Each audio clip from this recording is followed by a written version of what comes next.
movies at last. Looks like it, Aunt Mattie. Huh. What, Dad? Hello, son.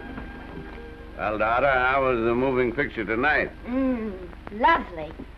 Mice, that's what it was. Just a lot of mice. There wasn't anybody killed in the whole thing. No, well, then I'll stick to these. These don't talk.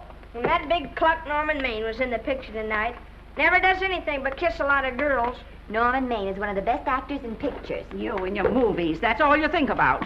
You shouldn't be allowed to go to him at all if you're asking me. Too bad I was so busy in the kitchen. I didn't hear anybody asking you. Hello, Granny. Hello, darling. But of course, no one ever listens to me. They do if they're within 10 miles of you. Gadding around picture shows. House all cluttered up with movie magazines. And the other day, I caught her talking to a horse with a Swedish accent. Now, sis, we're only young once, you know. Ah, Hollywood. You'd better be getting yourself a good husband and stop mooning about Hollywood. Do you know what she wants to do? She wants to go to Hollywood. I've known it all along. I've seen her making faces in the mirror and talking to herself. That's what comes of your movies. Why, what would you do if you did go to Hollywood? I'd be an actress. I would, I tell you. I've always known I could. Guys, wouldn't it be wonderful to have a movie star in the family? Oh, Miss Blodgett, may I have your autograph? You may not know it, Alec, but you're practically on your way to bed. Oh, Miss Blodgett, you're my favorite actress. Won't you tell me the secret of your success? Oh, let me alone. I asked her, what's come over you? I'll tell you what's come over her. She's just a silly little girl whose head has been turned by the movies. And the sooner she forgets the whole thing, the better off she'll be. Why will I be better off? What's wrong with wanting to get out and make something of myself? What do you do that's so much better? Just because you're satisfied to sit here all your life, you think you can laugh at me. Well, someday you won't laugh at me. I'm going out and have a real life. I'm going to be somebody.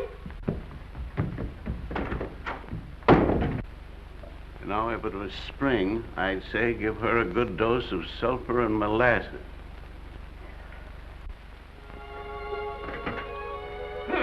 I thought I'd find you. Oh, stop that. Now, stop crying. That isn't going to do you a bit of good. Oh, I'm crying because Aunt Mattie and Alec make me so mad. Oh, Alec and Aunt Mattie. Fiddlesticks. They're not important. You're the only one that counts. Esther, everyone in this world who has ever dreamed about better things has been laughed at. Don't you know that? Oh, I suppose I do, But there's a difference between dreaming and doing. The dreamers just sit around and moon about how wonderful it would be if only things were different. And the years roll on and they grow old. And by they forget everything, even about their dreams. Oh, I don't want to be like that. I want to be somebody. Oh, yes. You want to be somebody. But you want it to be easy. Oh, you modern girls give me a pain. When I wanted something better, I came across those plains in a prairie schooner with your grandfather. Oh, everyone laughed at us as they did at all the other pioneers. They said this country would never be anything but a wilderness. We didn't believe that. We were going to make a new country. Besides, we wanted to see our dreams come true. Oh, Granny, it must have been wonderful. It was wonderful. But don't you think for one single minute that it was easy, Esther Blodgett. We burned in summer and we froze in winter. But we kept right on going and we didn't complain because we were doing what we wanted to do. Can you understand that? Yes, I can. Could you do it? Could you do it even if it broke your heart? Because remember, Esther, for every dream of yours you make come true, you'll pay the price in heartbreak. Oh, I know what I'm talking about. You may not believe it, but I was a young girl once. And a very pretty young girl. A lot prettier than you are. And I was in love with your grandfather. And when some Indian devil put a bullet through him, it felt as if it had gone right straight through my heart, too. But I remembered all he taught me, and I went right on. I buried him out there in that wilderness with my own hands. And I went right on that same day.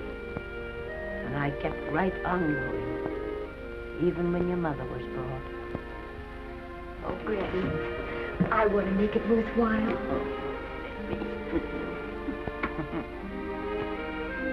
You know, Esther, there'll always be a wilderness to conquer. Maybe Hollywood's your wilderness now. From all I hear, it sounds like it. But if you've got one drop of my blood in your veins, you won't let Mattie or any of her kind break your heart. You'll go right out there and break it yourself. That's your right. Here. Oh, here. Stop that nonsense. Here. Take this and go to your Hollywood. Oh, I can't take your money. Well, why not? It's your savings. Well, I was only saving up for my funeral. Now I don't think I'm ever going to die. Oh, Granny, how can I ever thank you?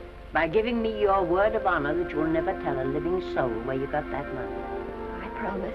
Remember, if you do, I'll have you arrested for robbing me.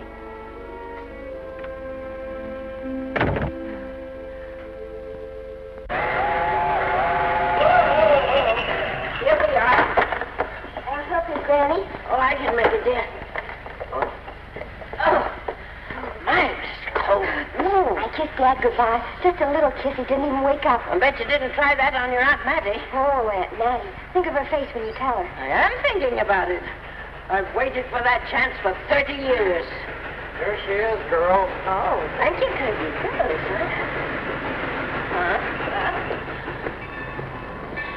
Well, come on. Here's your prairie schooner.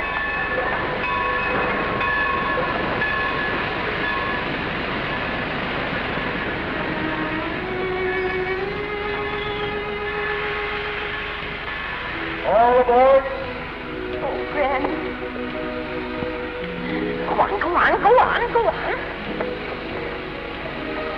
Goodbye, Granny. Goodbye. I'll be waiting for you in those movie pictures. Don't tell Mattie. You know, my eyes are not as good as they used to be, but my ears are all right. So you remember, talk up good and loud.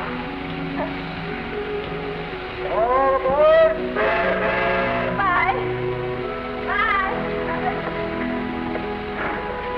Bye, Granny. Bye.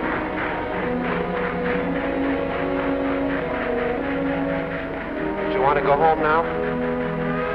I don't want to, but I will.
Good afternoon.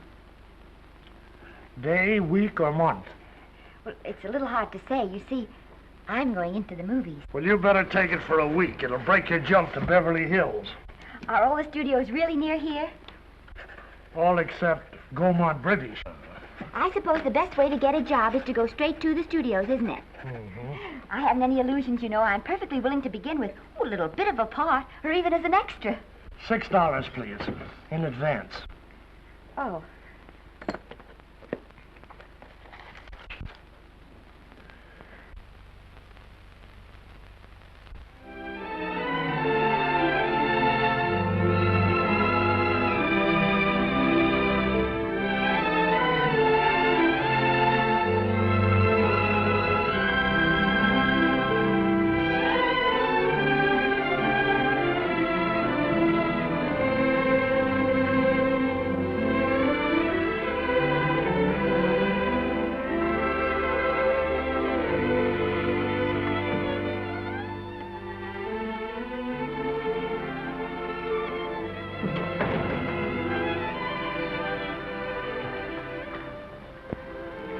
I beg your pardon.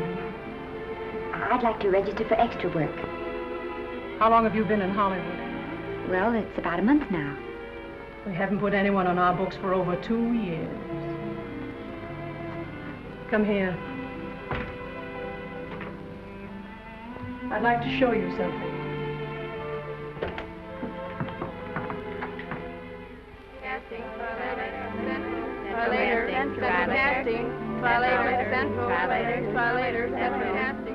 Every time you see one of those little lights flash, it's somebody asking for a job.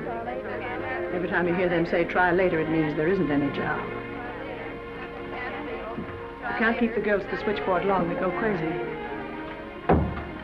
Every one of those little lights thought it was going to be a star. You still want to go in the movies?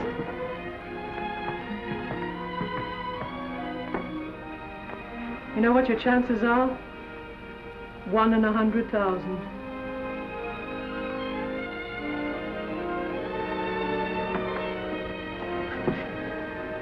But maybe I'm that one.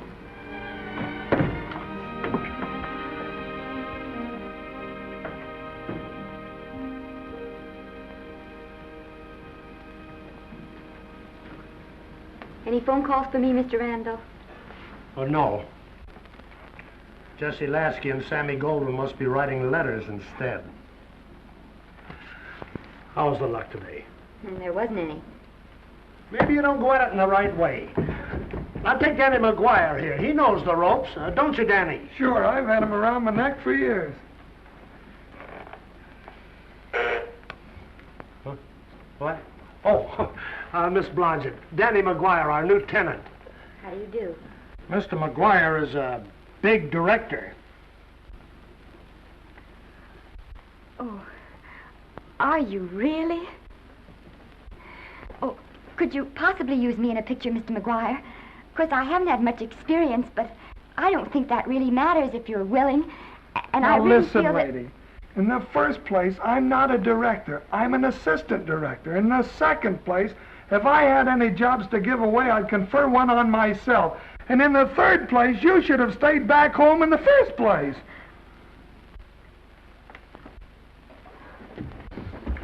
Oh, now look what you've done.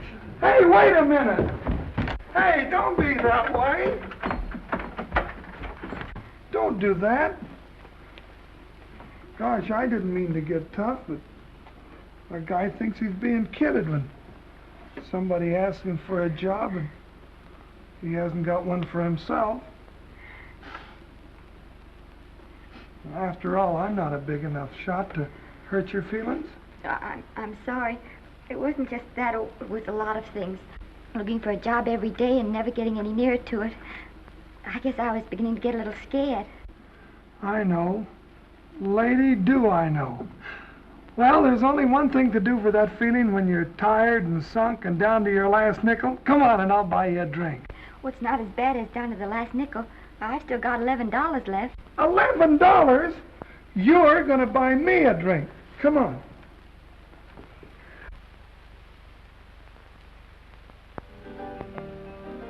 That's right, George. There's nothing like a little rum to take away that milk flavor.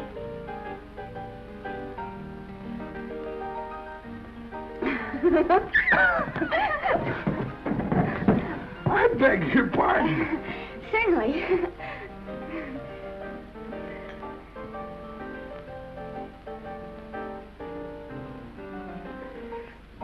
And when I sign my contract, the first thing I'm going to do is see that you direct every picture I'm in. That's my pal. Of course, I'm going to be perfectly nice about it, but I'll just insist. Now, that's the way to talk. Don't let them lick you. Oh, I should say they can't lick me. If they try anything like that, well, I just won't sign. Now, that's right. What have you got to lose? Another one of these and we'll open our own studio.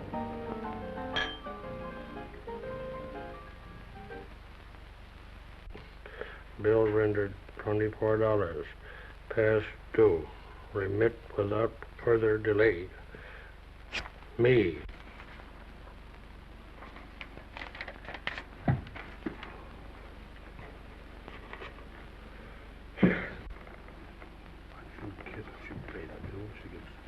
Tough luck, I guess.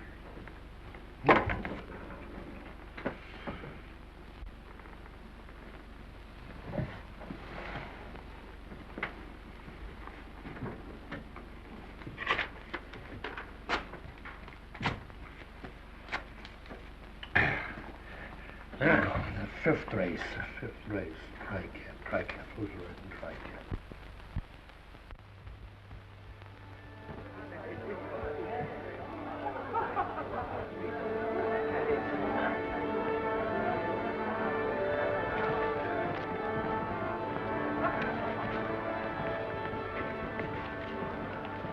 Hey, the program's going to be swell tonight. Now, you take this fella Beethoven. I'm a pushover for him. And Chopin, well, he's not so dusty either. But I kind of wish that once in a while they'd play something you could sort of go out whistling, you know, like blood on the saddle, blood on. Well, there's a tune. Hey, why don't you throw your hat in the air or something, can't you? This is a celebration. My job starts tomorrow. I know it does, and I think it's swell, Danny. Gee, I wish you were in on it, too. But, oh, no, it would have to be a war picture. One of those big novelty numbers, a war picture without any beautiful women at the front.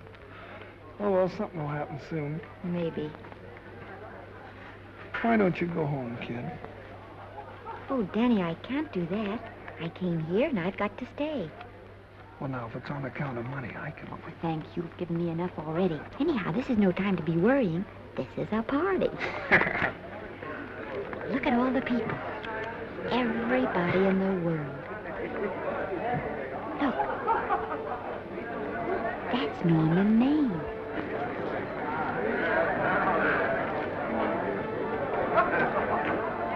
And he seems to have had that one extra cocktail.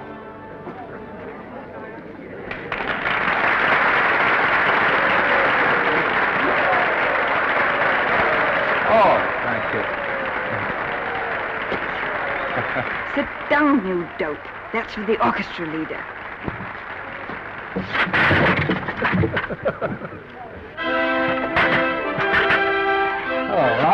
Hello, Norman. Oh, Mr. Maine. Mr. Maine, put your arm around Miss Regis. Otto, this is a Hollywood bowl. Oh, afraid of crowds. Go on, get out of here. What's the matter? You getting too big to bother with photographers? Don't want any pictures taken now. Oh, is that so? Well, supposing I take it anyway. If you do, I'll shove that brownie number 2 of yours down your throat. Thank you, Mr. Mayor. Stop it! Stop it! Stop it!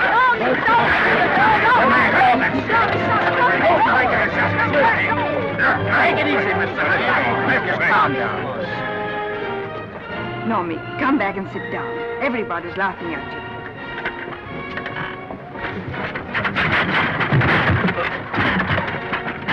All right. Hi, Norman. Is he always like that? Well, I suppose he has to sleep sometime. Oh, and he's so wonderful on the screen.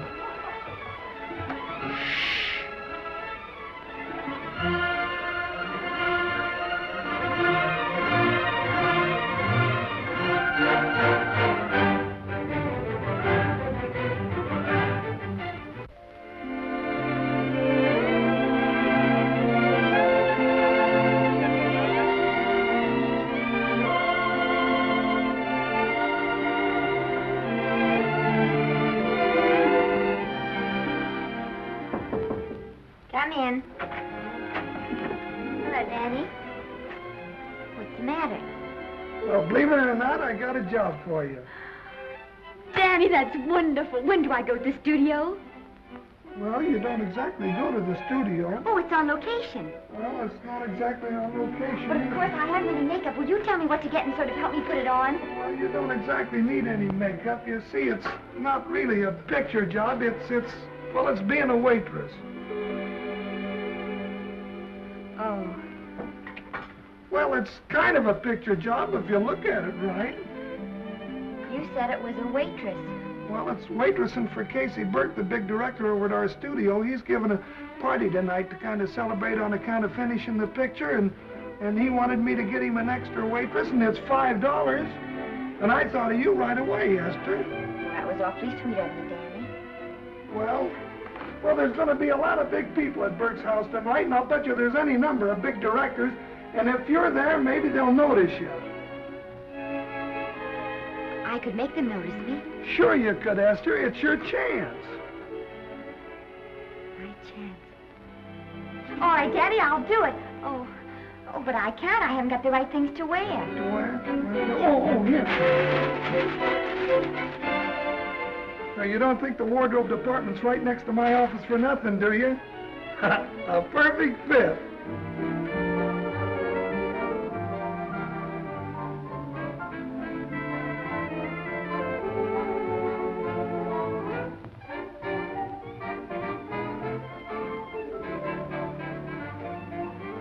Did you get to the preview last night? I did. Would you like a little hors d'oeuvre? They are very nice. Oh, thanks. Well, what did you think of the picture? They should have saved it for Thanksgiving. What a turkey.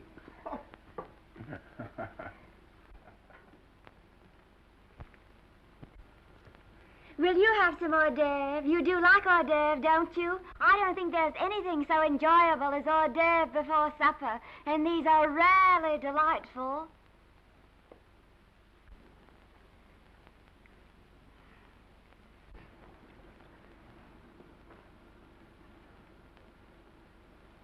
And at the finish, the kid turns around and sings the lullaby to its mother. Pardon the big boys, but would you like a little hors d'oeuvre? They say they're the best in town. Don't tell me. I know. Mae West. That's a great twist. But where are you going to find a 2-month-old baby that can sing? Hello, Oliver. Oh, hello, Casey. You want to fire me now or wait till you see the picture? I'm not a director anymore. I'm a male nurse. What's the matter with the picture? A guy by the name of Norman Maine. His work is beginning to interfere with his drinking. Oliver, don't tell me I'm to direct his next picture, too. Mm-hmm. You were my favorite producer. Now, wait a minute. You just go right on with your directing. I'll take care of these stars. I know how to handle them. I had a serious talk with Norman after that Hollywood boat occurrence, and you don't have to worry any more about his behavior. Excuse me, Mr. Niles. Mr. Libby of your publicity department is on the telephone. He says it's most important, sir. It's about Mr. Maine. Thank you. Oh, it's probably just some little thing. Mm-hmm. Of course, Oliver. I'll turn on the radio and see if they've called out the National Guard yet. Hello, Libby. What's the good word? Mr. Norman Maine, America's Prince Charming, was apprehended driving an ambulance down Wilshire Boulevard with a siren going full blast. He explained he was a tree surgeon on a maternity case. Well, will it be in the papers? No, it won't be in the papers. But that's a nice, expensive hobby of yours, keeping Mr. Maine's informal entertainments out of the public press. Oh, that's fine work, Libby. Try and see that no one gets to Norman. He's probably home sleeping it off. Oliver. Yeah. Why can't you forget those dopes at the studio for one night? Business, business all the time. I don't know what's going to become of you. Norman! Why didn't you call for me? Oh, by darling, why didn't I call for you? In case you've forgotten, I was supposed to come here with you. Oh, that's all right. I got here without any trouble. The only reason I don't slap your face. Yes, darling, I know. Hello, John. Oh, hello, man. Well, what's the matter with Oliver? He looks as if he'd had bad news. Hello, Mary. What's the matter, old boy? Maybe I'm wrong. I guess I've been drinking too much lately. Oh, you ought to cut it down. It's bad stuff. Scotch and soda. Come on. The word, you know, is pronounced when. Bad dialogue, Oliver. I'd rather not watch this. You know best. Soda. Thank you. Oh. Go ahead and say it. I've got it coming to me. Don't make it tougher on me, Norman. I don't want to stand here and preach, but take a look at my side of it. I'm trying to make pictures with you. I know. Costs are going up and the grosses are going down. No, it isn't that. I've made lots of money with you, and I can afford to take a loss. But I hate to see you going the way of so many others. Why don't you get Lloyd's to insure you against me? You can't get insurance against a man forgetting who he is. You're a great star, Norman, but there's nobody so big that he can afford to have people refuse to work with him. Who doesn't want to work with me? You... Quiet. Listen, I know plenty of people who do. Yes, and so do I. But your real friends can't stand seeing you start to fall apart. What do you mean by that? The first signs are always the same. Not being able to remember your lines. Cameraman struggling to cover your hangovers. And all because you have to have a good time. Every day and every night. Listen, I've warned you for a long time, Okay, Norman. Oliver, you're a swell guy. You won't lose any money on me. I'll promise you that. I'll be ready for the curtains when the time comes. When it does, here's my epitaph. And now I think I'll have a little drink. Scotch and soda.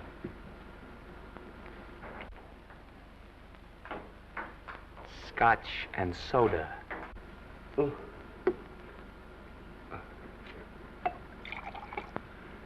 Come on.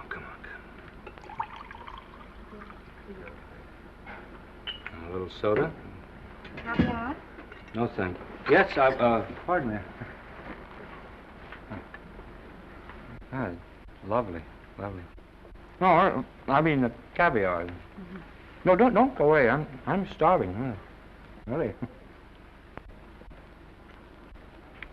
Which would you take? Well, I don't know. Don't you know? Oh, I don't know either. It's hard to choose. Well, I think I'll take caviar. Mr. Maine doesn't care for any more. Do you, Normie? No. No, Normie doesn't care for any more.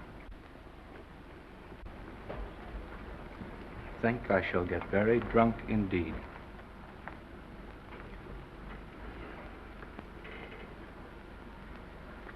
Scotch and soda. Sorry, I have something.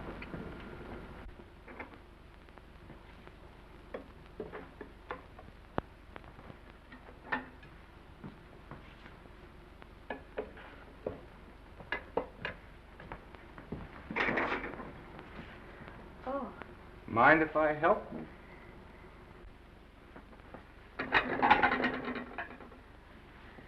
Won't they miss you? Oh, no.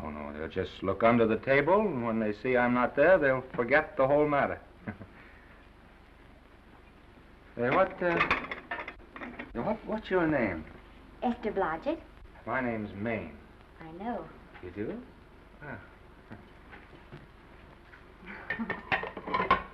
What's so funny? I was just thinking about all your fans and how surprised they'd be to see you here helping me put plates away. Oh, they don't know my finer side. They'd be pretty envious of me, meeting you this way in person. Oh, how do you do? Well, tell me, are you disappointed? Yes. Now you've done it. Oh, never mind that. That makes the room look lived in. Tell me, why are you disappointed? I was sitting behind you at the Hollywood Bowl the night you didn't want to be photographed. Yeah.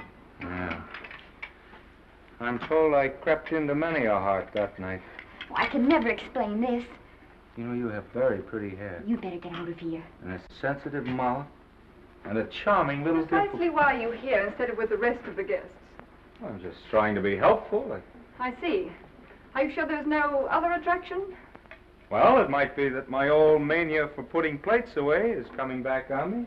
It's rather odd. I always know where I can find you if there's a pretty girl around. It's not only odd, it's embarrassing. You're being deliberately insulting, Norman. I put up with this for long enough. Dear, don't lose your temper. Remember, we must try to keep the voice low. I know you'll excuse us if we go on with our work.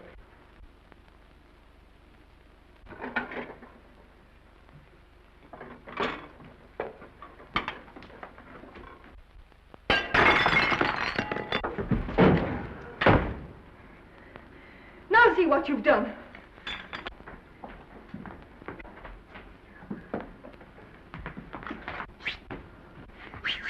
Come here. Help me up. Are you hurt? No more than usual. Come on, the wolves are on us. We gotta get out of here. Oh, I can't. The dishes aren't finished. Oh, yes, they are.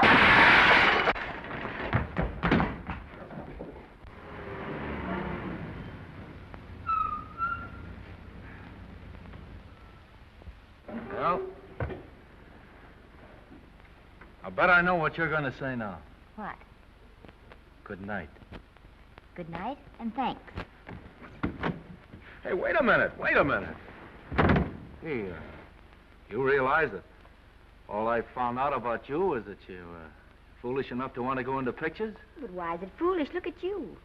Yeah, that's what I mean. No, I'd rather like to go into this matter a little more thoroughly.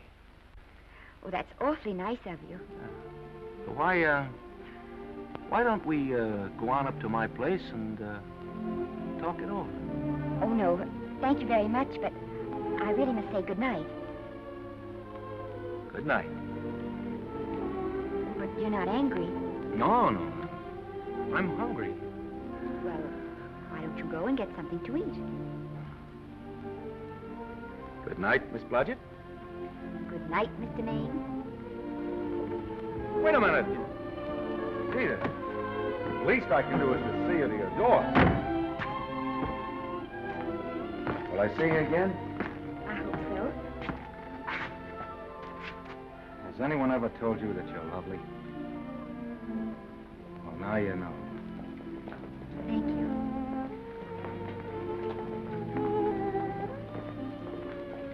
This is hard to say, but I want to say it anyway. You know, on the screen, I'm a, you know, in private life, I'm a, well, you know. But whatever I do, I still respect lovely things. And you're lovely. You understand? Yes, I think I do. And it isn't that bump on the head that's doing this. Well, I'm glad.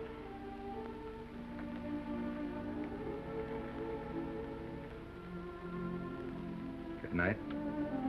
Good night.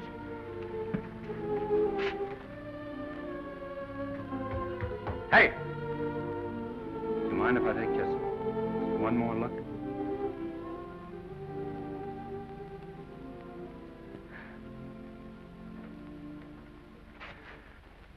Go away. Quite impossible. I wouldn't even consider it. No.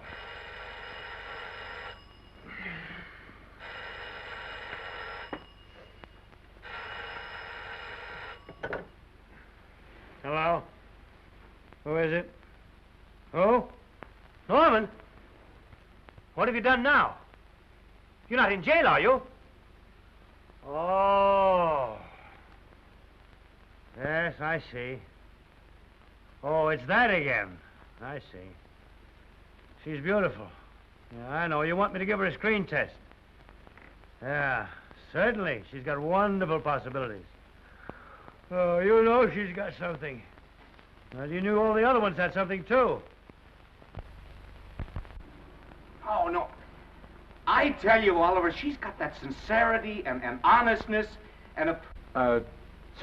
sincerity and honestness that makes great actresses. Oliver, I am so sure of this girl that I want to take the test with her myself. Listen, Oliver, you've worked hard. You're entitled to a break. You get...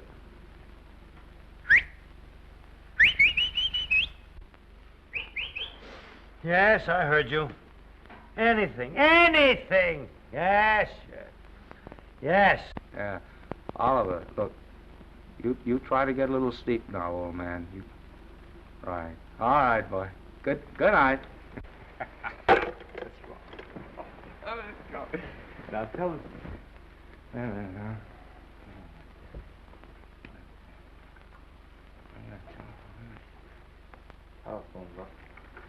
Telephone book.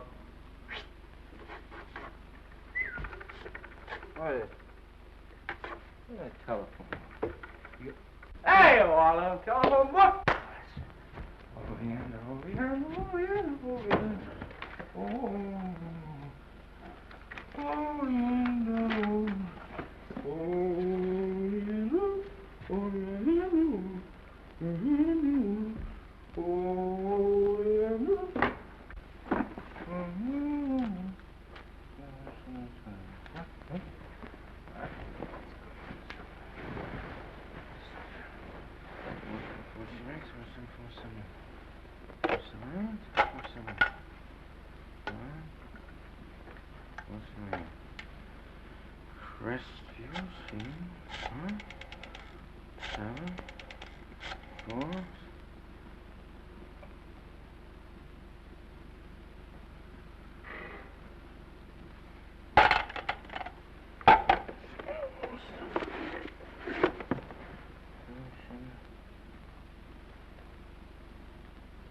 Yes?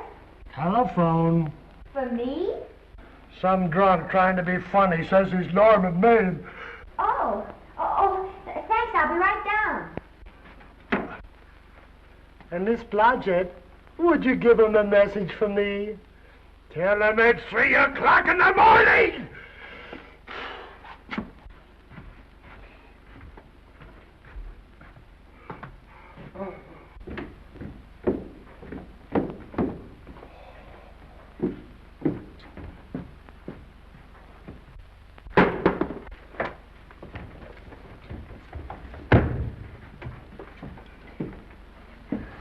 Hello? What?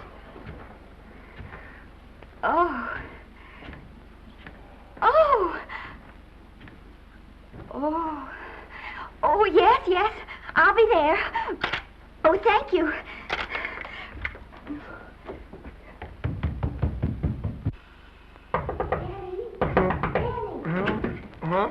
Daddy, what do you think? I'm going to take a test tomorrow, and Norman Main's helping me do it.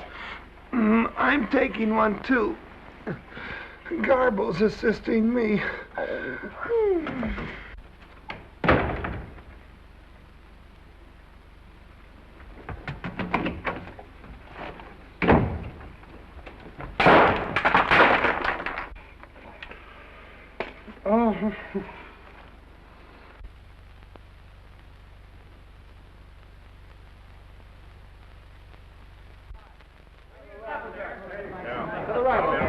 Move that gobo in. Put a silk on that broad. No, the Yankee. Is this light too hot for you, Haley? Okay, but cut down on your backlight. Put a double on that 90. Bring it down a little. That's it. Now point it. Pull down on that 150. Get pulled down on that 150. Okay. Come here and get this thing. Run it here. Run it.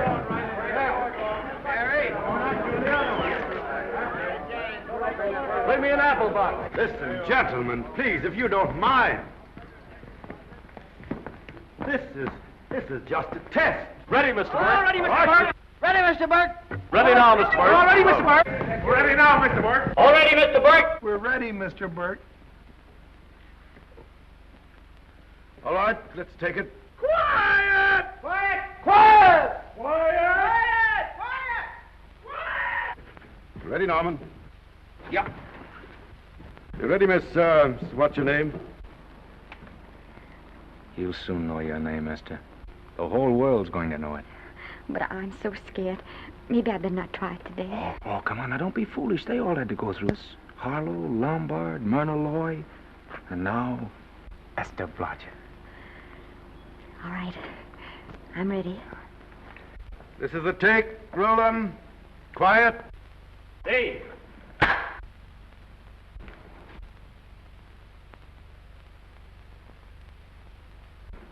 I may as well tell you that my whole organization thinks I've gone a little nuts to sign you. Well, maybe they're right. I've been nuts before. You see, all the experts seem to think that your type is a little mild for present-day taste. But I rather believe that tastes change, like eyebrows. And I think that also like eyebrows, tastes are going back to the natural. You look like a nice girl. I think I'm going to like you. That's not important. I think the public will like you. That is important. Oh, yes. I see what you mean. I mean, I know it is. Only don't think it's going to be easy. Nothing you really want is ever given away free. You have to pay for it. And usually with your heart. Someone else told me that once. But you still have to work it out for yourself. Oh, well, all this is just a long way of saying, I'm glad you're with us and good luck to you. And now I'm going to turn you over to our demon press agent, Libby. Don't let him frighten you. He has a heart of gold, only harder. And for the love of Pete, learn to close your mouth and keep it closed, even in your love scenes.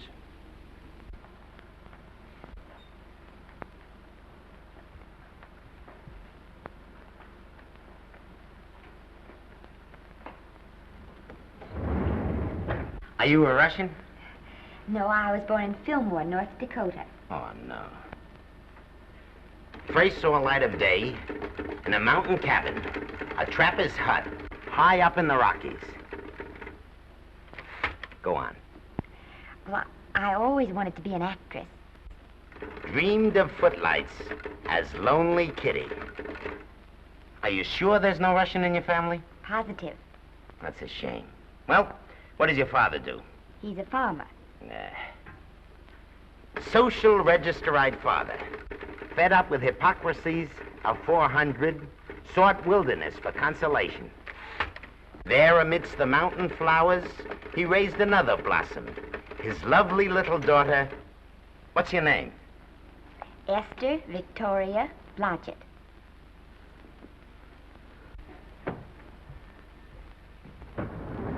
Greatly appreciating your attention in this matter, very truly. Do you know what her name is? Esther Victoria Blodgett. Hey, we'll have to do something about that right away. Esther Victoria Blodgett. Well, that Blodgett's definitely out. Let's see, Esther Victoria, Vicky. How about Vicky? Oh, I think that's terribly cute. Let's see, Vicky. Vicky what? Vicky, pronounced Vicky. See, Esther, Besta, Sesta, Desta, Festa. Oh, that's very pretty. Jester, Hester, Desta, Lester. Vicky Lester. Oh, I like that.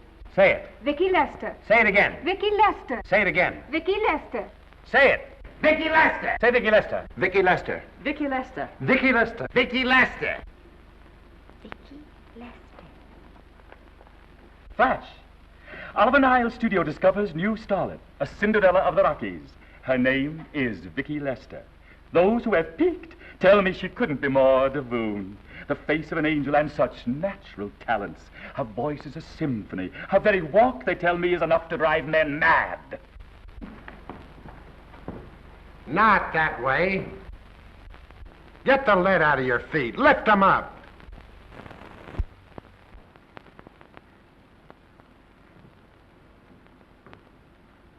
That's better. It's terrible, but it's better.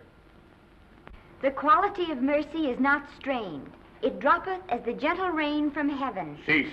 Through the mouth, my child, through the mouth. The nose is for smelling roses. Proceed. Does she have to look surprised all the time?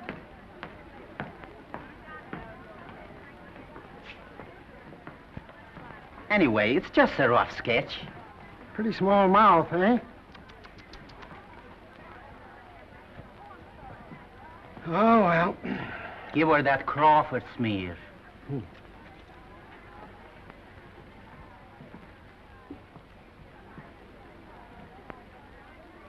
This'll give her that Dietrich. Yeah.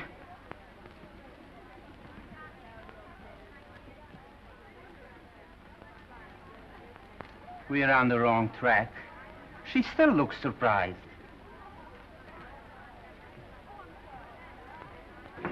Listen, dress people. We're shooting on the set this morning, not in the commissary. Now, come on, snap into it. Acme Trucking Company? No. Mr. Smith is not in.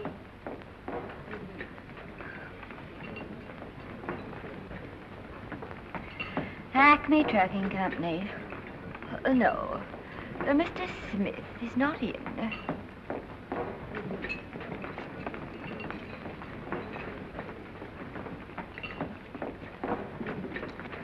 Good morning. What can I bring you, Mr. Maine? That just shows how long you've been here. Neighbor, bless you. How soon are you and I going to be married, huh? I don't know. You'll have to ask my mother.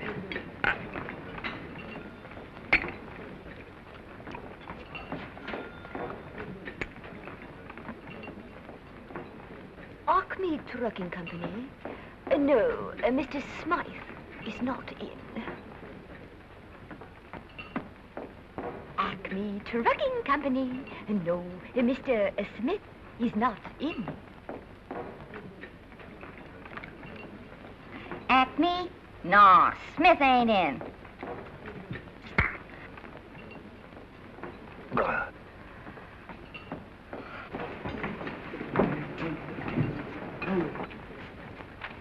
Acme Trucking Company? I'd like to speak to Mr. Smith, please. Mr. Smith is not... Oh, Norman. What's all this between you and Smith? I've got a part. It's only one line, but it's in the picture. So it's ambition that made you break that date with me last night. Well, I had to be here so early this morning. And So did I. I had to stay up all night to make it. You've started your picture, haven't you? No, we're still in the testing stage. You can't seem to get the right girl for the lead. Gee, you'd think with all the girls there are that... Yeah, I know, but this one's got to be different. She's got to be little and cute and sweet and intelligent. It'll blow me down. What? Well, close my tired old eyes. Well, what is it? Hold everything. Come on. Come on.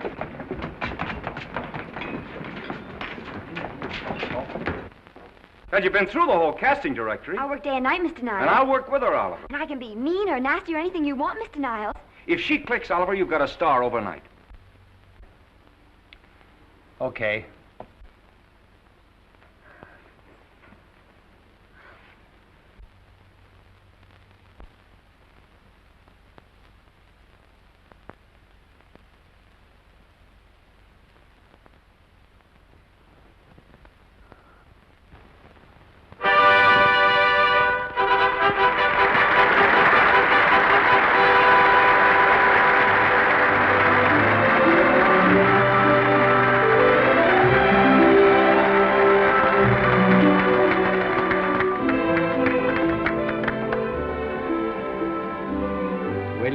The end of the picture.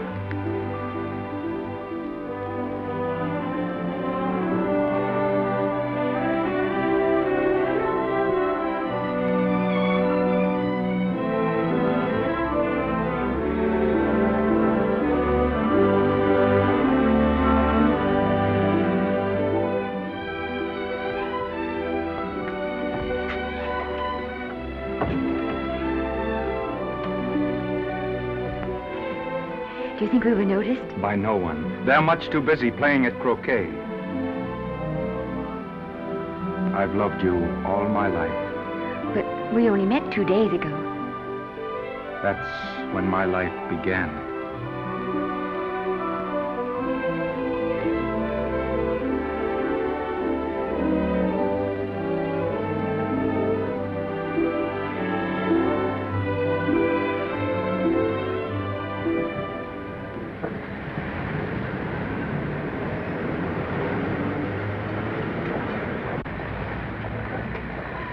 she cute? You know, I think she's the same type I am, don't you? I think she's sweet. Well, it's Vicki Lester's picture, all right. I think she was much better than he was. These producers are so horribly dumb. They won't know how good she is. Well, maybe it's because she's a good girl.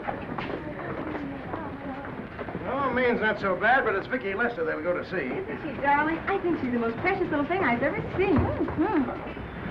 It's a knockout, Libby. You might mention that when you write your review. That Lester kid's a gold mine. Didn't you like Norman Maine? Was he in it?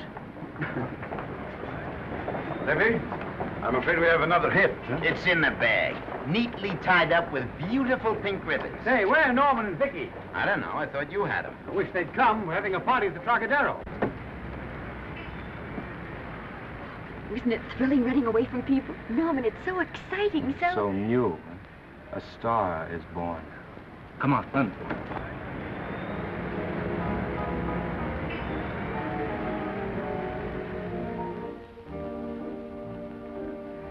It's wonderful, isn't it?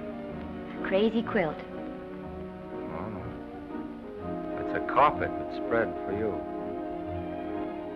It's all yours from now on, you know. Come, Esther. You're a success. You'll have everything in the world you want. I hope it'll make you happy. Hasn't it you? But then there was one thing I never had. Lots of times I told myself I'd found it, but I always knew I was lying. Still, I never stopped looking for it. Maybe it'll come. Well, I think it has come, Esther. I only wish it went too late. Oh, but it's not too late. Oh, you can't throw away your life the way I've thrown away mine and have anything left that's good enough. No. You can. Norman, you can. You mustn't tell me that, Esther. I'm so afraid that I'll believe it.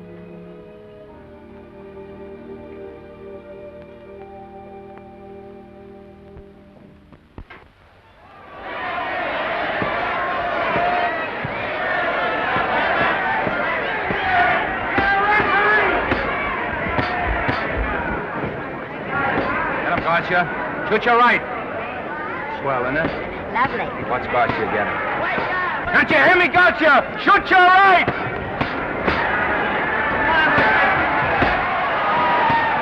Get down. Gotcha got him.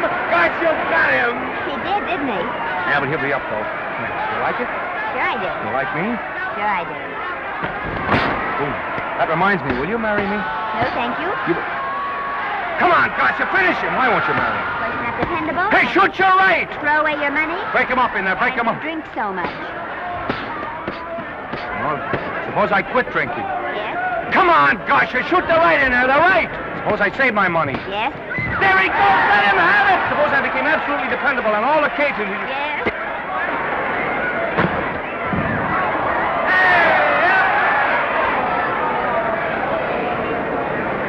Hey, Gotcha. He's got him. He's got him. He certainly did.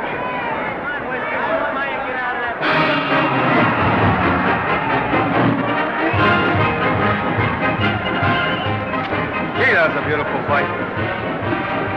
Norman. What, dear? Oh, that for me if I said I'd marry you? No, certainly not. I was just supposing.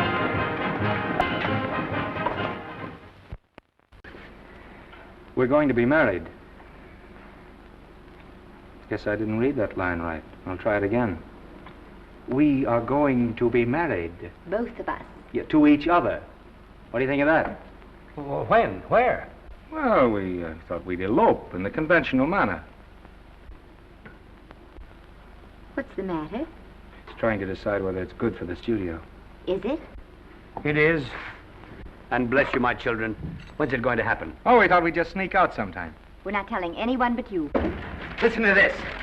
The screen's ideal romance blossomed into breathtaking reality today when Vicki Lester and Norman Maine, America's dream lovers, slipped quietly through the portals of holy matrimony. How does it sound? Horrible. But you see, we're going to elope. Sure you are. It'll be the biggest elopement this town ever saw. We'll get a tie-up with the Army, have you escorted all the way down to Yuma by 20 of their new bombing planes. Is he going with us? Don't you think we can work this thing out better alone? No sense in bothering the happy couple with all the details. I'll see to it that you get a carbon copy of the whole layout. I can hardly wait. I'm sorry, we didn't realize that we were in the way. While you're settling the details, you don't mind if I take this woman out and buy her a ring, do you? Sure, go ahead. We want everything legal. That's a charming match. A nice girl like Vicky, and public nuisance #1. Now, wait a minute, Libby. Norman's all right. And if you'll pardon my pointing, Vicky's business is her own. It doesn't require any comments. I wasn't making any comments. I just said it was a rotten shame. Now, go ahead and plan the elopement. Oh, that elopement stuff is out. You can't get any scope in that. We're going to have a wedding. Where'll we have it? Customary place, I believe, is a church. Nah, it's been done. This has got to be something big. The beach. I can visualize it. The bridesmaids in bathing suits.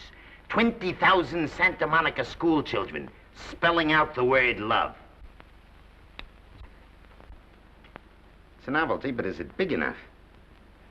Why not the city hall? A police escort of every motorcycle cop in town. Sirens screaming, confetti pouring out of buildings like the Lindbergh reception in New York, only on a big scale. What's the matter? Isn't it big enough?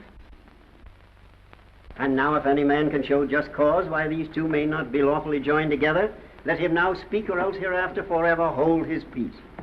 Do you, Alfred Henkel, take this woman as your lawful wedded wife? Will you love, comfort, honor, and keep her in sickness and health as long as you both shall live? I will. Do you, I beg your pardon. Do you, Esther Blodgett, take this man as your lawful wedded husband? Will you obey, serve, love, honor, and keep him in sickness and health as long as you both shall live? I will. Place the ring on her finger. Hurry, please. Now, by virtues of the power invested in me as Justice of the Peace of San Bardo Township, County of Los Angeles, I pronounce you man and wife.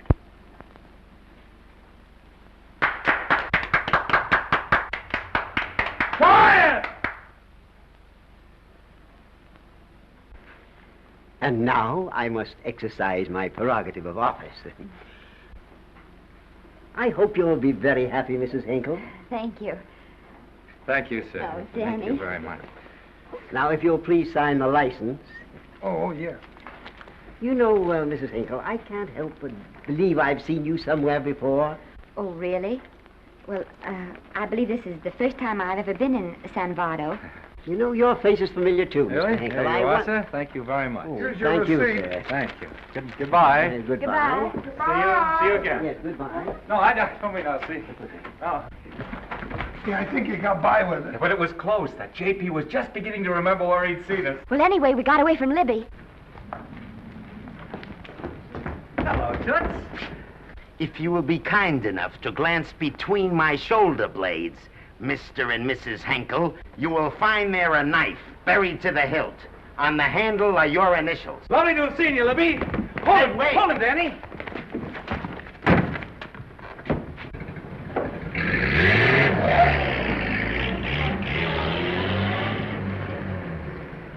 There go a couple of rats I raised from mice. Well, they got a right to get married, haven't they? I haven't got any right to double-cross the public, and I haven't done it yet. Hey! People versus Porky Washington, who is charged with violating Section 600. Young man, you're in contempt of court. Operator, get me the Los Angeles Tribune. I've a good mind to put you under arrest. Wait till I make the score. You wait, too. Tribune, give me the city desk. Johnny, this is Matt Libby. I got a flash for you. Norman Maine and Vicky Lester were married at 2:30 this afternoon. Vicky Lester? Court recess.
Wahoo. Now, Wahoo. I don't want to sound immodest, but I think I've stripped a gear. Well, sit down, won't you, and let's get acquainted. We'll probably be seeing quite a bit of each other from now on. Well, might just as well break the ice now as later.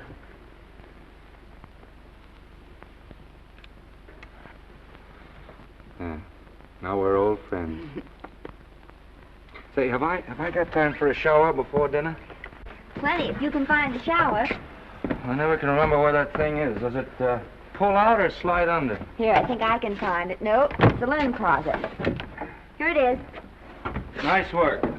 Oh, half the time those things are just luck. I'll see if I can disinfect this steak.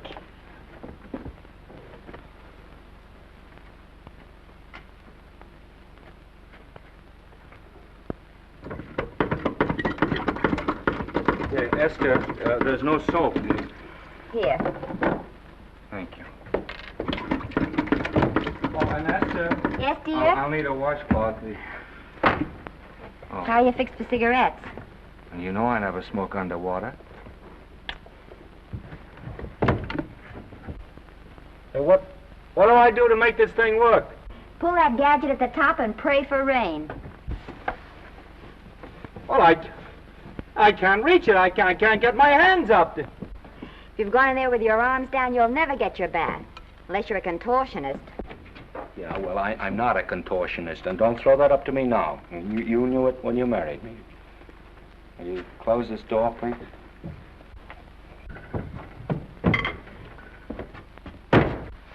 Thank you.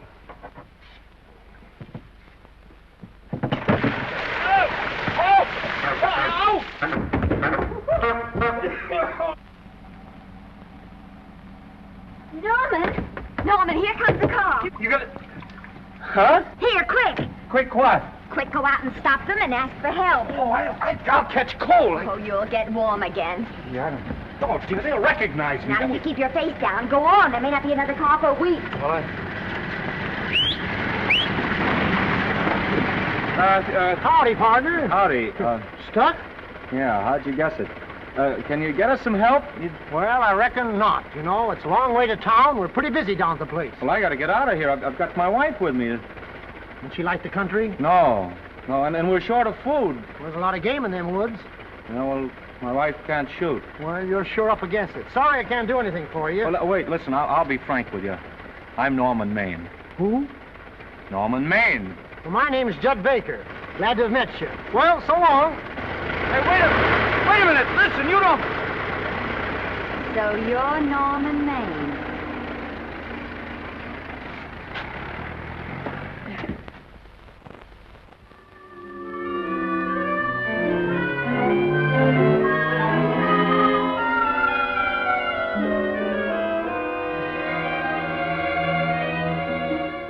I got my prestige to look out for. I'm supposed to be the best publicity man in the racket, and they laugh themselves sick when I even try to get a decent mention of Maine. Yes, I know how sensitive you are, Libby, and I don't like to see your feelings hurt. Thanks, boss. Now, Vicky, there's a dish for free space. But if Maine swam across the Pacific, the papers would keep it a secret. Well, the exhibitors don't like him, the critics don't like him, the public don't like him, and I don't like him. Who likes him?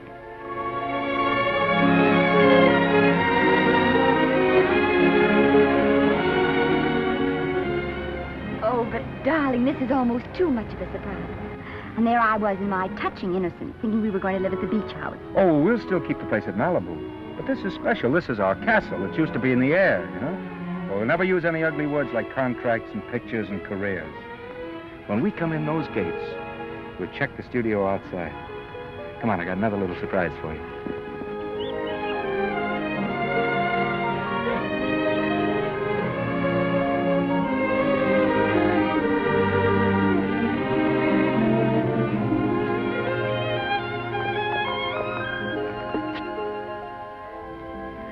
Oh, Norman, it's lovely. So are you lovely. The whole world's lovely. Hey, hold it!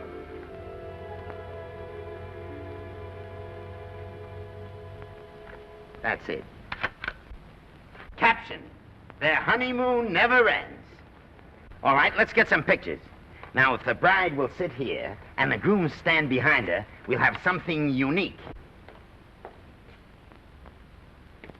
Now let's go after something different. You sit down and she'll stand up. Pretty radical, isn't it? Yeah, but in a nice way. Okay, Otto, fire. Caption, their honeymoon begins anew. Ah, the producer. Caption, their honeymoon ceases abruptly. Hello, Oliver, glad to see you. No, I'm glad you're back. Thank you. Vicky, how well you're looking. Hello, Oliver. Am I interrupting? Yes, thank you. Just want a couple more pictures. That's enough of both of them. What they're asking for is exclusives of Miss Lester. Alone. Oh, I see. Well, come on, Oliver, let you and me get exclusive. See you later, Vicky. Oh, don't worry, Otto. My camera smashing days are over. Yeah. They ain't your only days that are over. Oh, hold that, Miss Lester. Gorgeous. Well, Oliver, how's the dividend situation? Very pleasant. I think we'll show $2 million on the next quarter. Oh, God. Smart move of mine to sell my stock, eh? Oh, well, when you need money, you need it. Well, some people save up for just such an event. You know, there's bound to be a rainy day occasionally. Yeah, but as a citizen of California, I've always refused to admit that. Yes, I know, but still it does rain. Well, anyway, you can thank me for some of those dividends of yours. Mm-hmm. Oh, can't you? Oh, sure, sure. That was a little too quick, Oliver. What's the matter? The Enchanted Hour was a smash hit, wasn't it? Well, it made Vicky a star overnight. Yes, it should have. What about me? Oh, let's talk about business at the office, Norman. Beautiful pool you have here. Beautiful. Oh, now let's talk about it here. Didn't they like me? Well, maybe the pot wasn't just right. That was the best part of the year. Look, Oliver, you think I'm slipping? Can you take it? Yeah, go ahead. The tense is wrong. You're not slipping. You've slipped. Oh, my fan mail's still big. Norman. Fans will write to anybody for a photograph. It only costs 3 cents for a stamp, and that makes photographs cheaper than wallpaper. But every 25 cents they pay for a theater ticket buys them the right to be a critic. And your last few performances, Norman, have not pleased your critics. You remember I told you I'd be ready for the curtains when the time came? Here it is. Let's call off the contract, no hard feelings. We're not quitting, either of us. There's no explaining these things. We've all seen how the public turns. Maybe we can turn them back. I've got a swell script lined up for you. About Esther. If you think that I'm going to get in her way... Well, as a matter of fact, as it happens, there's no part in this story for her. I'd more or less planned to star her in a picture of her own, with that young Pemberton opposite her. He's coming along nicely. Good for young Pemberton. All right, Oliver. We'll make a try at it. Let's hope it's not too late.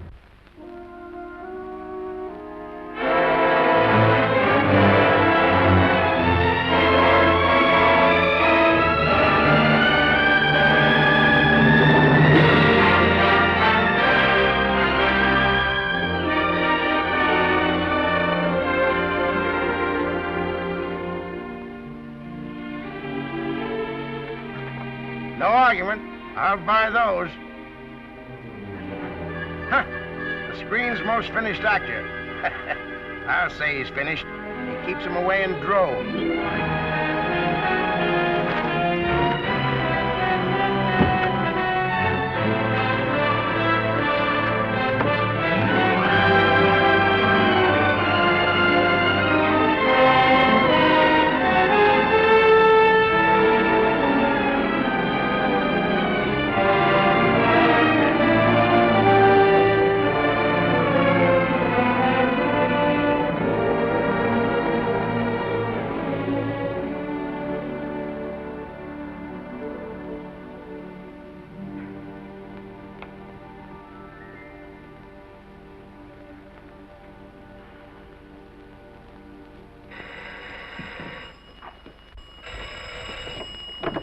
Hello?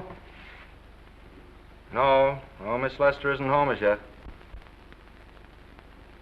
No, I'm not the butler. But I can take a message just as well as he can, honest. Oh, is that you, Norman? Swell. Listen, Norman, This is Artie Carver. Hiya, kid. Swell. Say, I hear you're through with Oliver Niles. Is that on the level? Oh, please, Artie. I'm not news anymore. Forget it. Say, what kind of a settlement did you make on your contract? Give me a figure so I can do a story on it. There was no money involved. We just called it quits. Okay, I'll fill in my own figure. Say, by the way, I've been trying to get an interview with Vicky for 2 weeks, but she's always busy. How about you giving an old pal a break by speaking to her for me? Sure, I'll ask her. Swell. So long.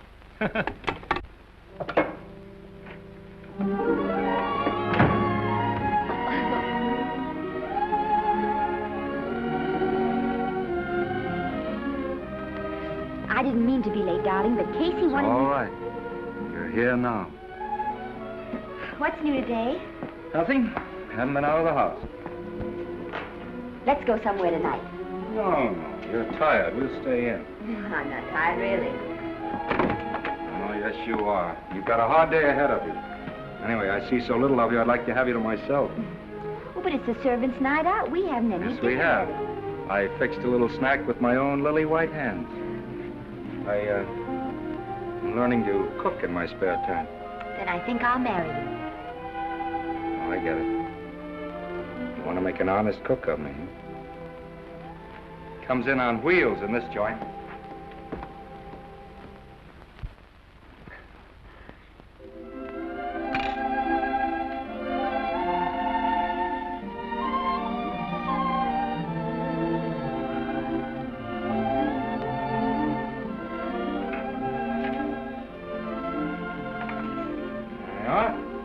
How's it look? Wonderful. Huh? That's what I thought. Now then, don't be formal, just pitch in. Yeah?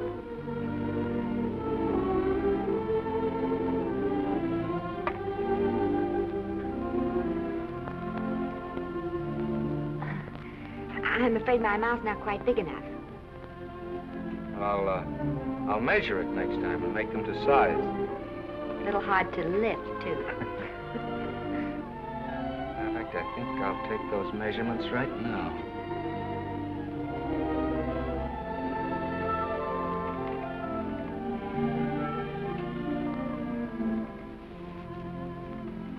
And that's what I wait for. All day. That's why I rush home without even changing my costume.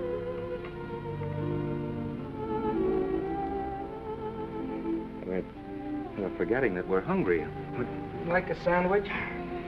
Thank you. I still have a little work on this one.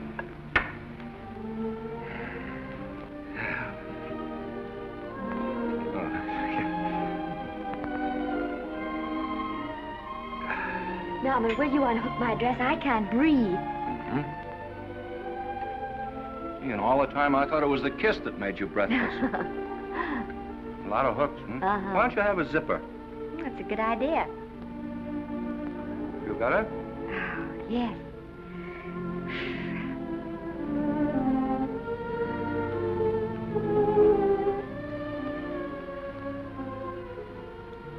Don't look now, but I think that guy on your left is in love with you.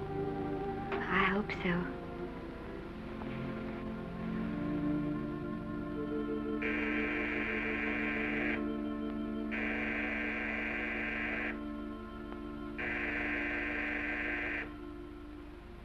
It's the doorbell. Is it? Maybe they'll go away. Oh, I never do at a time like this. Here. Just a minute, dear. I'll be right back.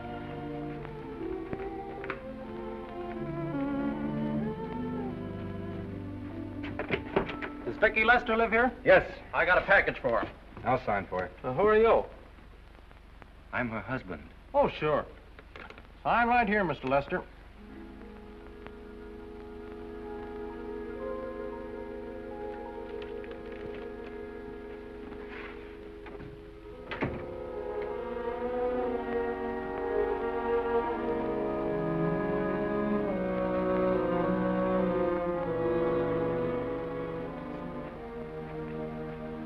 Package for you. Oh, by the way, I forgot to tell you, they want you for a benefit to Shrine Auditorium next Wednesday night. I told them I'd ask you. And, Oh, darling, I don't want to hear about that now. Well, you better wait till I finish before I forget them all. The Academy dinner secretary phoned. She wants to know if you want a table reserved for you. Oh, yes, Artie Carver called and asked if I'd use my influence with you to get him an interview. I told him I'd try. That was all, I think. Oh, Norman, let's don't talk about those things now. We're forgetting the wonderful food you prepared. Well, I'm not very hungry now. I think I'll fix me a little drink, But, Norm...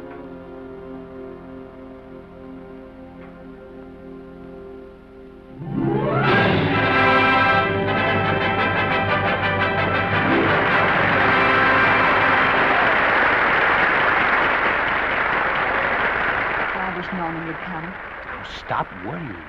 And think how nice that statuette is going to look on your mantelpiece. Do you suppose anything's happened to him? But of course not. He's just been held up in traffic. You think about that statuette. And now we arrive at the climax of the annual dinner of the Academy of Motion Picture Arts and Sciences, the highest award within our power to bestow. We have already applauded with our hearts as well as our hands, while awards have been given those gentlemen who during the past year have rendered distinguished service to the motion picture industry. We now pay honor to the ladies, or rather to one lady. We offer to her the Academy Award for the finest performance of the past year. She has already had the world's acclaim, but this is the tribute of her fellow workers, the men and women of this industry. It is not only my pleasure, but my privilege to present this award to the actress who created the unforgettable Anna in Dream Without End, Miss Vicki Lester.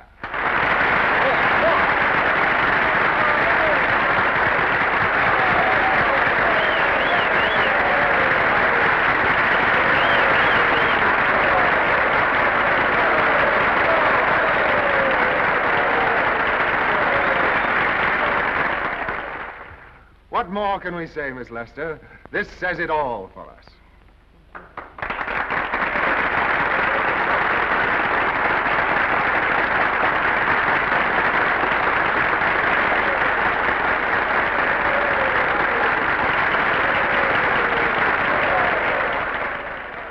Ladies and gentlemen, when something like this happens to you, and you try to tell how you feel about it, you find that out of all the words in the world, there are only two that really mean anything.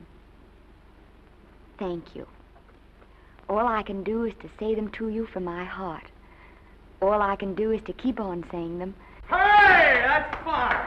All this thing. That's a very pretty speech, my dear. Very pretty. You said the right thing. I want to be the very first one to congratulate you on that valuable little piece of bric-a-brac. Now I want to make a speech. Gentlemen of the Academy and fellow suckers, I got one of those once for a best performance. They don't mean a thing. People get them every year. What I want's a special award, something nobody else can get. I want a statue for the worst performance of the year. In fact, I want 3 statues for the 3 worst performances of the year, because I've earned them. And every single one of you that saw those last masterpieces of mine knows that I've earned them. Libby, start the music. What I'm here to find out is, do I get them or do I get them? Now answer yes or no.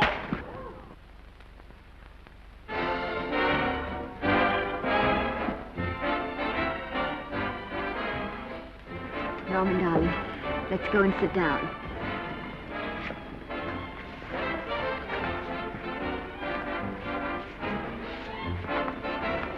Come on, Norman, sit with us. Glad to see you, Norman. Hello, Norman.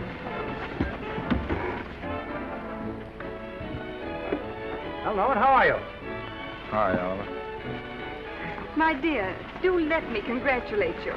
You must be terribly proud and happy tonight. Thank you.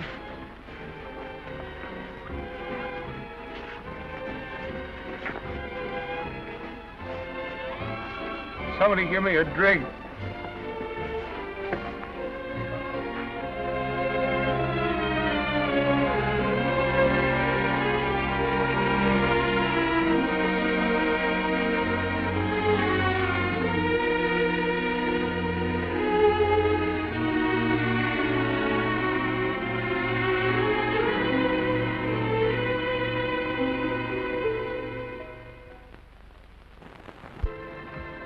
Oliver, it's nice of you to come to my dressing room. Vicky, how are you? I've missed you. Everyone's missed you. Have a nice trip. Well, a 3-month tour of the theater circuit scarcely comes under the head of pleasure. But the way they're screaming for your pictures all over the country. Miss Lester, if I may talk shop, you are a knockout. Thank you. It's good to hear that. You've been crying. A little. How's Norman?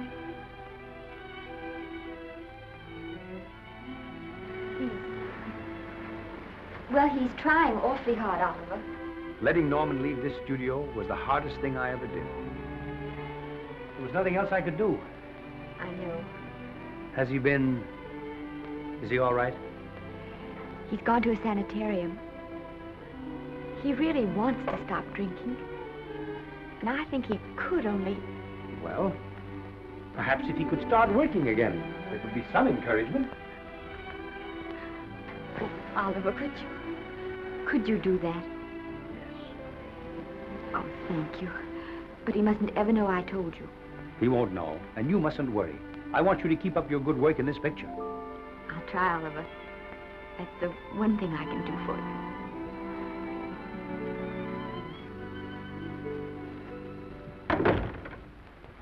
If you'll just sit here, Mr. Niles, I'll have Mr. Maine brought down. Thank you. Brought down.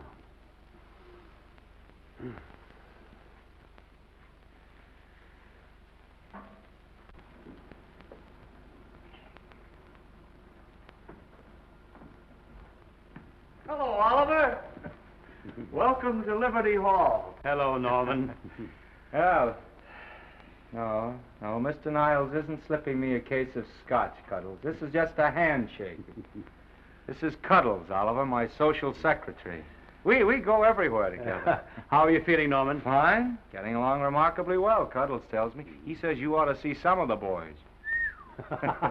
Let's sit down. Yeah. Cuddles, we really don't need you. Touching, isn't it? Can't bear to have me out of his sight. Are you comfortable here, Norman? Comfortable. It's positively luxurious. They even have iron bars in the windows to keep out the draft. How much longer are you going to be here? Oh, well, I'm really cured now. I'm just staying on for an extra week or two to get in good shape, you know. After all, there's no particular hurry to return to the cameras. That's what I wanted to talk to you about. I've got a script with a fine part for you in it. Gee, Oliver, that's great. That's great. Who plays opposite me? Well, it is not exactly the lead. Young Pemberton's doing that. But I tell you frankly, I consider your part better than the lead. Oh, I see.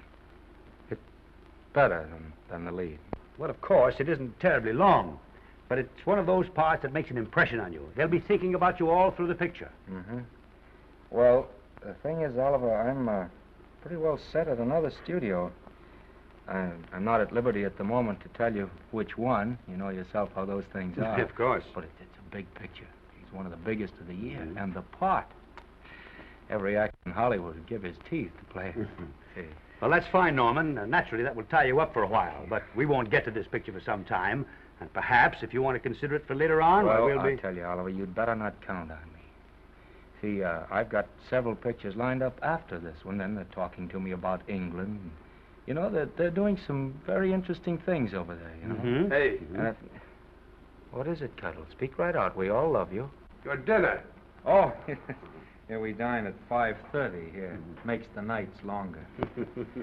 Well, goodbye, Norman. I'm glad to see you getting along so well. I'll be out in no time. I'll have to introduce myself all over to a lot of people. They won't know me when I'm not drinking. Goodbye. Bye, Norman. Thanks for dropping in. That's fine. Yeah. Well, Cuddles? Alone at last, eh?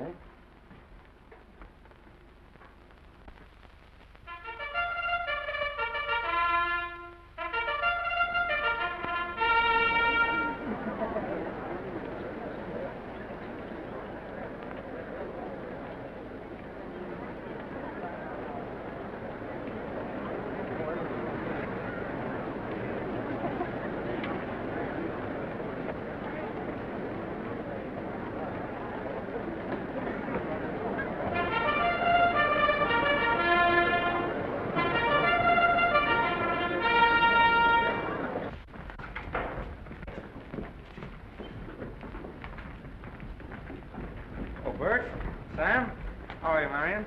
Oh, hello. Hello. Hello, Normie. Glad to see you. How I hate to run into these has-beens. They give me the creeps. Me too. He was good while he had it. And he had it quite a while. Hello. Hello, Mr. Maine. I haven't seen you in a long time. Oh, I've been resting. Ginger ale, please. Ginger ale and what? Ginger ale and ginger ale. A new leaf? A whole new book. Thank you. Scotch straight. Hello, Libby. Why, it's Mr. America of yesteryear. Do they let you wander about now without a keeper? Oh, sure. I'm a trustee now. Didn't expect to find you at Santa Anita. What do they do with the actors while you're away? Oh, they cut them into slices and fry them with eggs.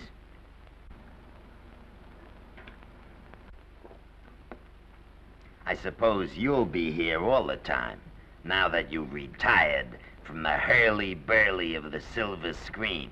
Well, we're living down in Malibu now, and pretty lonesome with Esther away working all day. Well, I wouldn't squawk about that if I were you. It's nice to have somebody in the family making a living. Oh, wait a minute, Louie.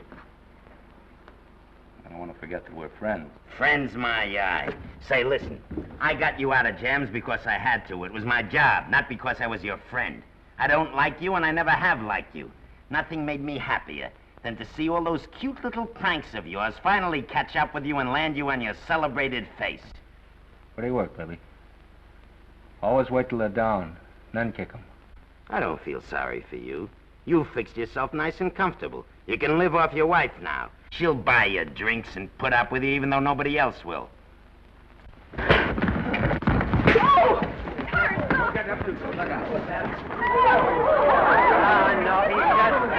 drunk again. Yeah, come on, drunk. Hey, wait a minute. Come on outside for you, wise guy. I'm Norman Maine. Well, that's not my fault. Oh, don't bother to toss him out. He's harmless. All right, Mr. Libby, if you say so. Sure, let him go. What can he do? He can't fight any better than he can act. It's Norman Maine. Oh, he's drunk again. Why, he's been drunk for years.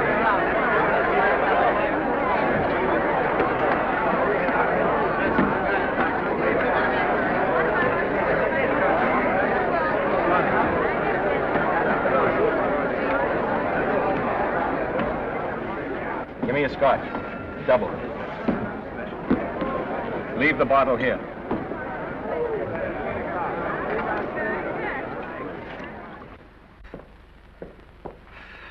Vicky, you'll be ill. Why don't you try to get a little sleep? But he's been gone 4 days. 4 days and not a word.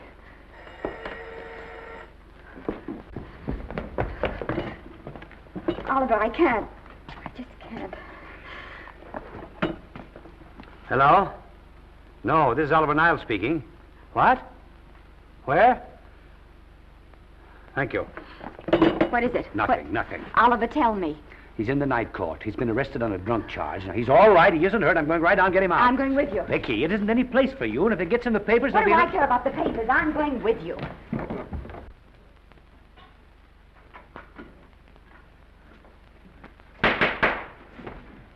Division 30, Municipal Court, County Los Angeles, now in session. The Honorable Judge J. Barris presiding. Be seated, please. Were you able to do anything? The judge wouldn't even see me. Ready, Your Honor.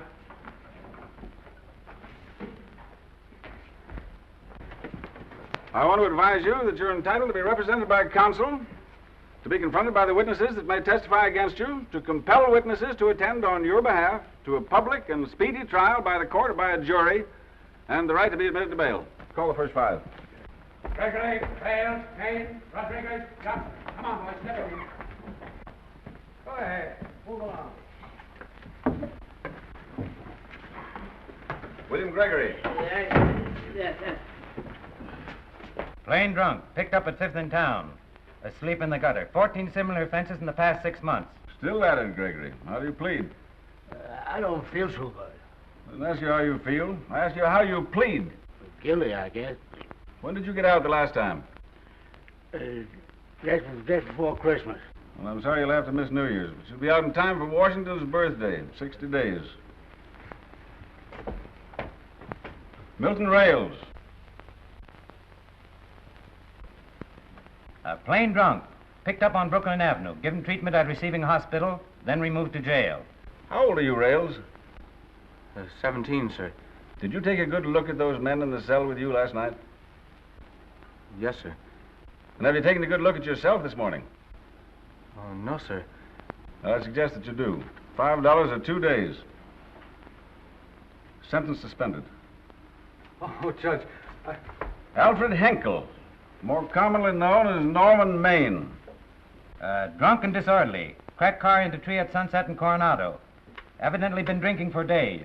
Resisted arrest and injured one of the arresting officers. How do you plead? Guilty. You're Norman Maine, the actor, aren't you? You've come pretty low, haven't you?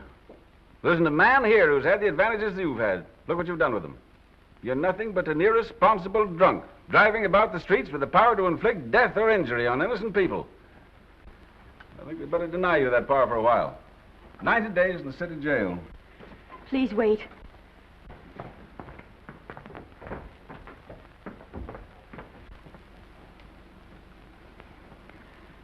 I'm his wife.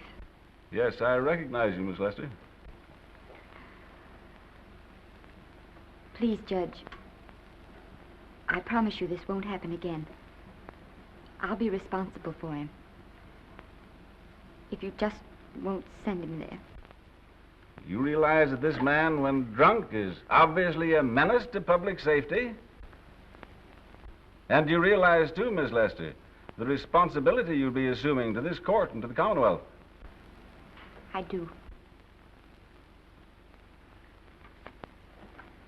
Sentence suspended. Prisoner remanded to custody wife. Thank you. You can get him at the jail entrance, madam. Jose Rodriguez. Plain drunk, picked up at 1st and Main, 2nd offense. How do you plead? I think I'm guilty, Your Honor. 60 days.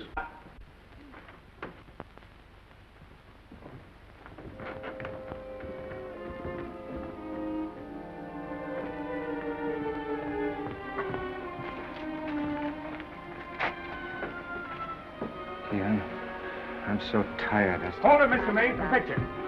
Oh, no. What about a statement for the press? Oh, no, please.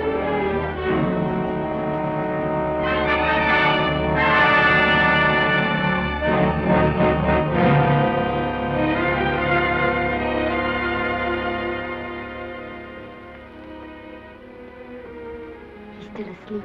He's been asleep nearly all day. That's the best thing for him. It's awful to see this happen to someone you love. And know in your heart that it can't get any better. I only know that all I can do now is stay with him and try to help him. So will I. And between us, we'll take care of him. You're very fond of him, aren't you, Oliver? And I'm very fond of both of them. Then I know you'll understand what I have to tell you. And after what happened last night, I think you already know what it is. I can't do any more pictures. I'm going away for good with Norman. But you can't do that, Vicky. You're at the very peak of your success, and you've worked so hard to achieve it. That's what's been wrong. Oh, I've thought it all out. Maybe if I hadn't been away from him so much, last night and what went before, it wouldn't have happened. Oh, I know it's too late to think about that now, but it may not be too late to go away with him and start over somewhere. It's your life you're giving up, Vicky. So I can try to give Norman back his. Can you honestly tell me I'm wrong to do it? No, Vicky. I cannot honestly tell you that. Then there'll be no more Vicky Lester.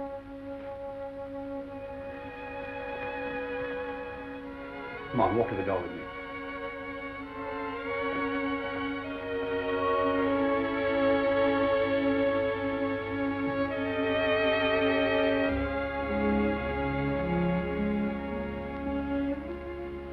Goodbye, Vicky Lester. You were a grand girl. Good luck, Mrs. Norman Maine.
Darling, this is Maine coming in to apologize again. I'm sorry, dear, but it isn't you. What other troubles have you got? None. I was just playing a scene with myself. Now look, I'm just coming out of the jitters and you're just going into them. This is a swell household. Isn't it? I'll tell you what we'll do. I'll promise to brace up if you'll go on the wagon.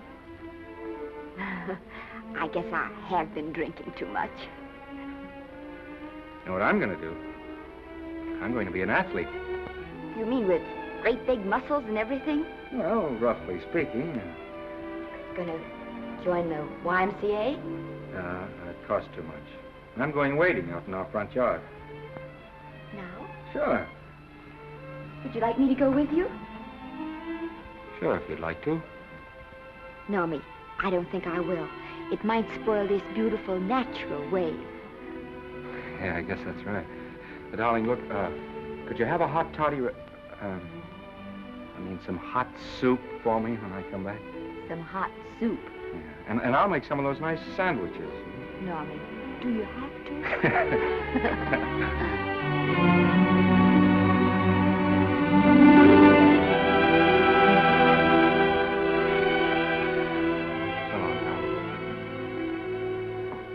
Now, don't stay in too long.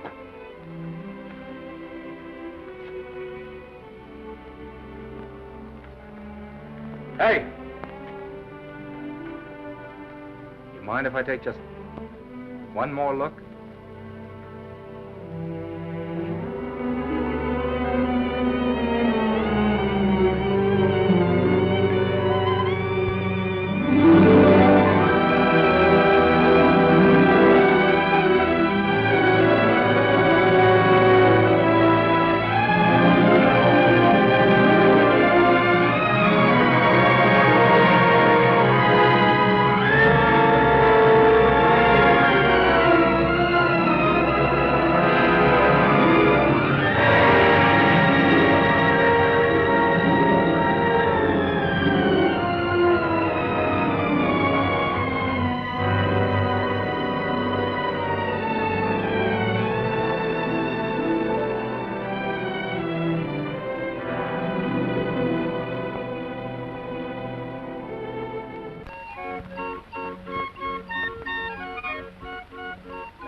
first drink of water he had in 20 years. And then he had to get it by accident. Pardon me. How do you wire congratulations to the Pacific Ocean?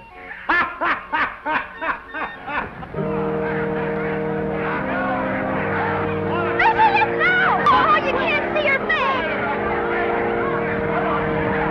Hello, Vicky.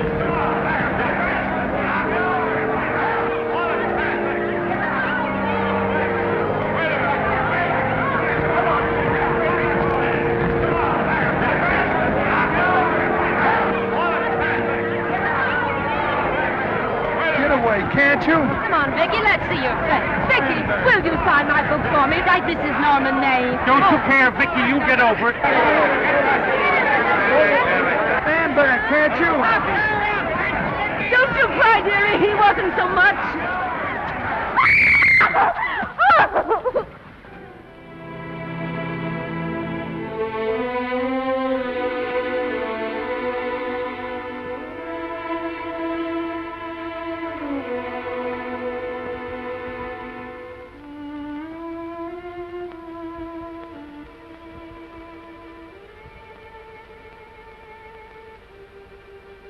Do you mind if I take just one more look?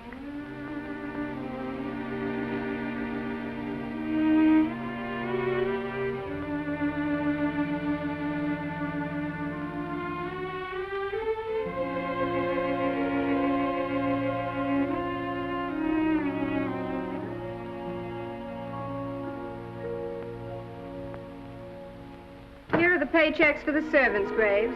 You'll find a very nice bonus in each one. Miss Lester asked me to thank you for your kindness and service. If there's anything I can do for the little lady, I should be glad to do it. She would appreciate your attending to the closing of the Beverly Hills house. Put down those trunks. Put it down, I say. Well, where is she? In the bedroom. Who are you? Oh, I'm her grandmother. Get up, buddy.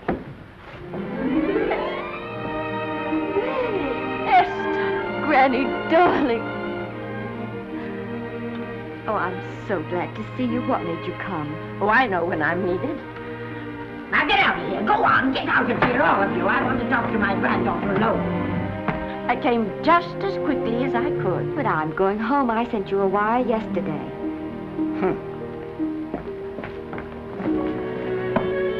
Sit down.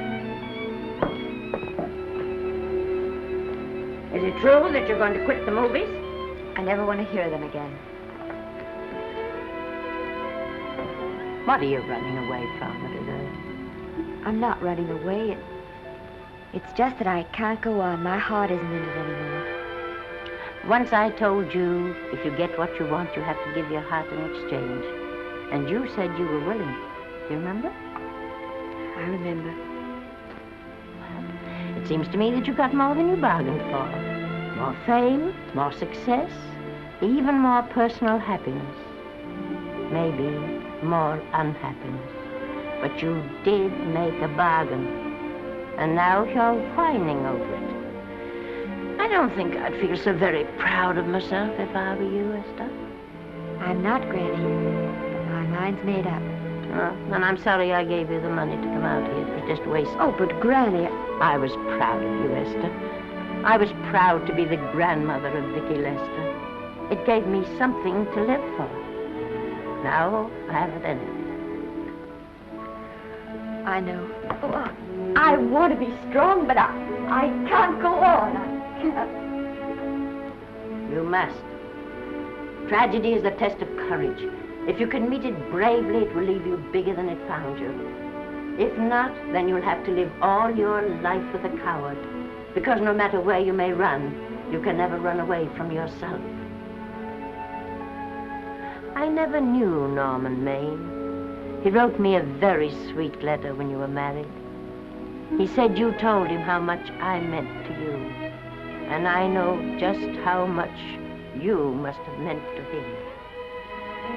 You know, Esther, I can't believe that wherever he is, he can be very happy, knowing that his death broke the spirit of the little girl he praised me so highly for raising. And I can't believe that he can be very proud, knowing that all his great love did for you was to make you a quitter. The car is ready, Miss Lester. We'll have to go now to make the train.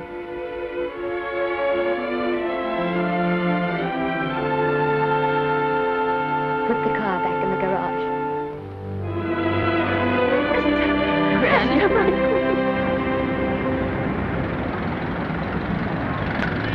The entire picture industry has come to the Chinese theater for this opening tonight.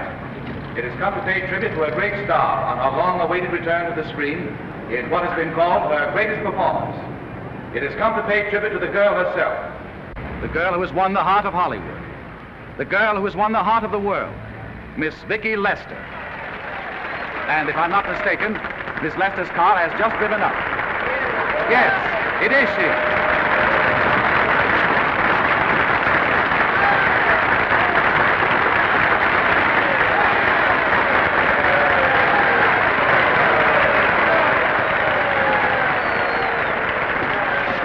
This doesn't scare you too much. I scare very slowly, young man. Big smile, folks, please.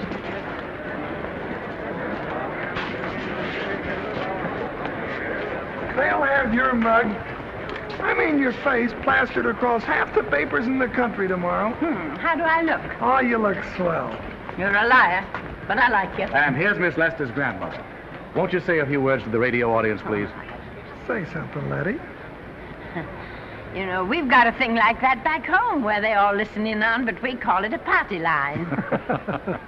Won't you say something, please? They're listening. Maybe some of you people listening in dream about coming to Hollywood. And maybe some of you get pretty discouraged. Well, when you do, you just think about me. It took me over 60 years to get here, but here I am. And here I mean to stay. Thank you very much.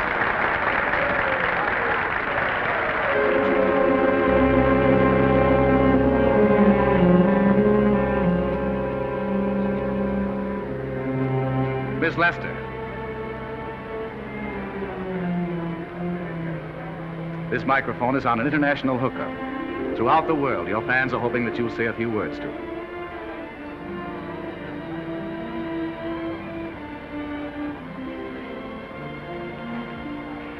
Hello, everybody. This is Mrs. Norman Maine.